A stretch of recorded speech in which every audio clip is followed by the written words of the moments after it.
When we think of really huge seafaring vessels, many of us probably call to mind the doomed luxury liner the RMS Titanic. The reference to its enormous size is right there in the name, but that ship set sail on its one and only voyage over a century ago. And in the intervening years, there have been some truly titanic ships that have traversed the world's oceans. In fact, the Titanic is dwarfed even by the most common of modern-day cruise ships, and those ships look tiny when compared to the vessels we'll be looking at today. The top 10 largest ships ever constructed.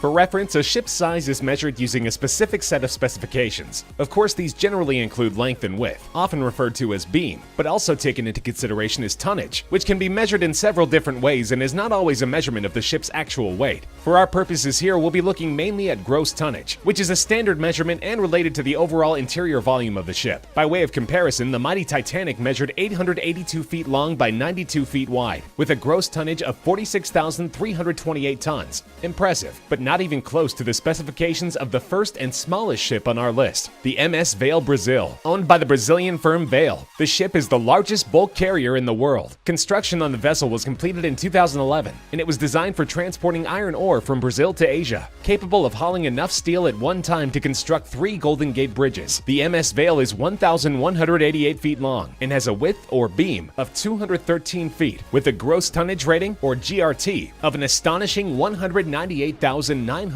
tons. Well over 4 times the GRT of the Titanic, Vale is still in service, cutting an imposing figure along the waves of the Atlantic, but its route is highly strategic. Due to Chinese maritime laws, it is unable to enter Chinese ports, as it is simply too heavy. Distribution ports in the Philippines and Malaysia allow its cargo to reach destinations within China.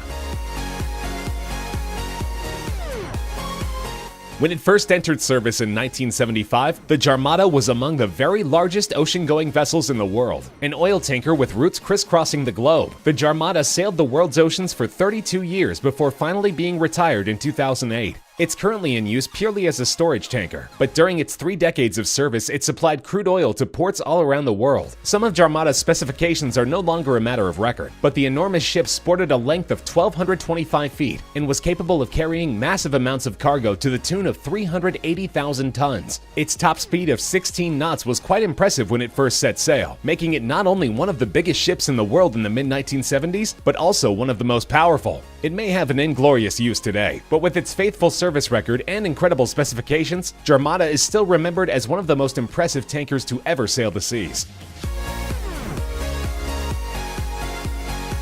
Of course, mighty as it was, the Jarmada-class vessel wasn't the only insanely huge oil tanker navigating the world's oceans in the 70s. The Globetic Tokyo supertanker first set sail in February of 1973 and distributed oil around the world for 13 continuous years. Its 1,243-foot length, longer than 4 football fields put end-to-end, and 203-foot beam made it a sight to behold, as did its distinctive black and red color scheme. Globetic Tokyo could also cruise along comfortably at a speed of 16 to 17 knots, especially impressive considering its gross tonnage rating of 238,232 tons, about 5 times that of Titanic, and deadweight tonnage or capacity of 484,000 tons, over 100,000 tons more than the Jarmada class. The Globetic Tokyo was scrapped in 2003, but at the time it first touched water, it held the title of the largest supertanker in the world. Its sister ship, the Globetic London, which set sail in 1973, had identical length and beam specifications, but amazingly, it could hold quite a bit more weight, with a capacity rating which exceeded the Tokyo by a respectable 276 tons.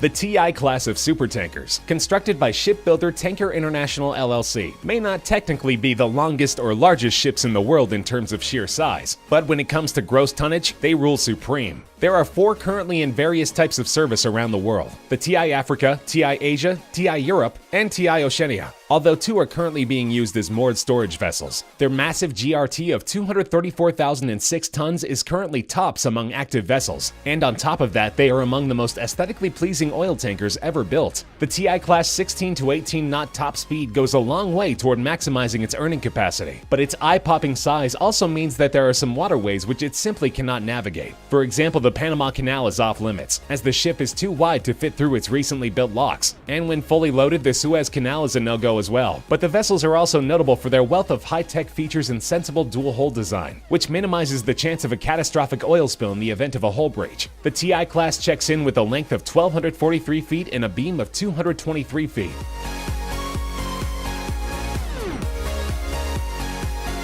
When it was launched on its maiden voyage in 2006, the Emma Marsk was the largest container ship ever constructed. Today it has 7 sister ships, all of which are considered to be among the largest and highest capacity container freighters in the world. The vessel's astounding top speed of 25.5 knots makes it among the fastest vessels of its type in the world, and is due in part to the fact that it is powered by the world's single largest diesel engine, a marvel of engineering which itself weighs 2,300 tons and is capable of a power output of 109,000 horsepower, while burning through 3,600 gallons of fuel per hour. The Emma Marsk boasts an impressive gross tonnage of 174,794 tons and measures 1,302 feet long with a beam of 184 feet. During the 2006 holiday season, the vessel made headlines for a whimsical reason. The press caught wind of the fact that it was bound for the UK from China, loaded to capacity with Christmas goods. It's for this reason that for only a brief time, the Emma Marsk was known around the world as the SS Santa. The Esso Atlantic and its sister ship, the Esso Pacific, were 2 of only 7 ships in all of maritime history to carry a capacity rating of over 500,000 tons. Beginning service in 1977, the supertankers plied the world's waters for 25 years before they were decommissioned and scrapped in 2002. The tanker's immense size meant that not only were the Panama and Suez canals off limits, but the English Channel as well. They sported gross tonnage ratings of 259,532 tons, and both clocked in with a length of 1,333 feet and a beam of 233 feet. Their relatively slow top speed of about 15 knots is understandable, considering that these gargantuan vessels were both powered by single-propeller steam turbine engines, practically unheard of among today's modern tankers. Even though they long ago met their ultimate fates, the Esso Atlantic and Esso Pacific were widely recognized in their time for their sterling service records, and they will long hold their places in maritime history as 2 of the highest capacity tankers ever built. The supertanker Prairial came into service in 1979, the 4th version of the Batilis class of tankers. It was the only one among the 3 others in its class to exceed a decade in service, sailing the seas for nearly a quarter-century before it was scrapped in 2003. Over all those years, the ship was also known to go by other names, such as Sea Brilliance, Hellesphos, and most appropriately, Sea Giant. With a GRT of 274,826 tons, Prairial boasted a cargo capacity that is practically unrivaled in maritime history, somewhere between 555,000 and an astounding 604,000 tons. Its double-propeller quad-steam turbine engine system delivered only a top speed of about 16 knots, but that's still not too shabby for what is considered the 3rd largest ship ever constructed, as 2 of the entries remaining on our list were modified from their original dimensions. Prairial was a whopping 1,359 feet long, with a beam of 206 feet wide, which was challenged only by 2 other vessels. That is until 1981, when the sister ship which gave Prairial's class its name was extended. The first of its homonymous class, the Batilis supertanker hit the ocean in 1976 as one of the largest vessels in the world, and it leapt up the list when its length was further extended in 1981. Batilis could move a massive amount of cargo with a 275,268 gross tonnage rating, and after its modification came in with the same length and beam measurements as Prairial. Variances in the other types of tonnage, however, give Batilis the slight edge over its sister ship. Its deadweight tonnage when constructed was superior to virtually any ship that ever existed. And Batilis must also be given credit for being the first of its class. When it comes down to it though, measuring the largest seafaring vessels is somewhat counterintuitively a game of inches, and in terms of bragging rights among the Batilis class, one is ever so slightly the largest of the large. The second of the Batilis tankers built in 1976 was the Balamya, with specifications virtually identical to Batilis, but the Pierre Guillaume, which set sail in 1977, reigned over them all, albeit briefly. Due to the immense size of the Batilis-class tankers during a time when oil production was becoming less profitable every year, every one of them except Prairial were unprofitable enough that they enjoyed surprisingly limited lifespans. In the case of the Pierre Guillaume, which at the time was the single largest ship by gross tonnage which had ever set sail, its entire service run amounted only to 6 short years. Pierre Guillaume beat out its sisters in terms of size only by virtue of mere inches on the beam, make that 1 inch to be exact. Sporting the same 1,359-foot length as its predecessor, processors. Its gross tonnage rating, nearly 276,000 tons, was and remains the largest of any ship ever built, but one rival, built the same year, would take the overall title when it underwent renovation from its original already huge dimensions.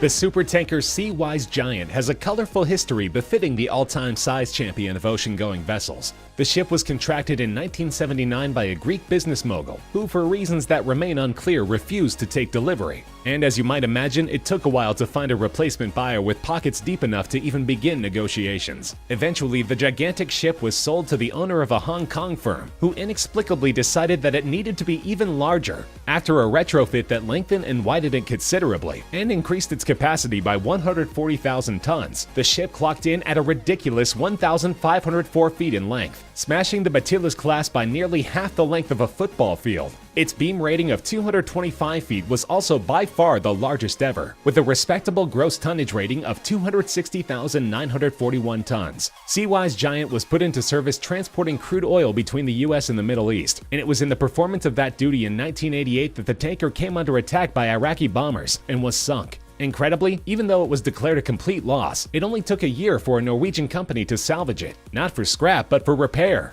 The wreck was transported to Singapore, where a restoration job took place which required 3,700 tons of new steel. It was renamed the Happy Giant and put back into service until 2004, when it was converted to a permanently moored storage vessel. Its 36-ton anchor now sits in the Hong Kong Maritime Museum. While it no longer roams the sea, the Seawise Giant was a sight to behold, and an amazing feat of engineering. It was longer than the Empire State Building is tall. It could fit St. Paul's Cathedral within its cargo holds 4 times. It's not just the largest ship of all time, it's the single biggest self-propelled man-made object ever built.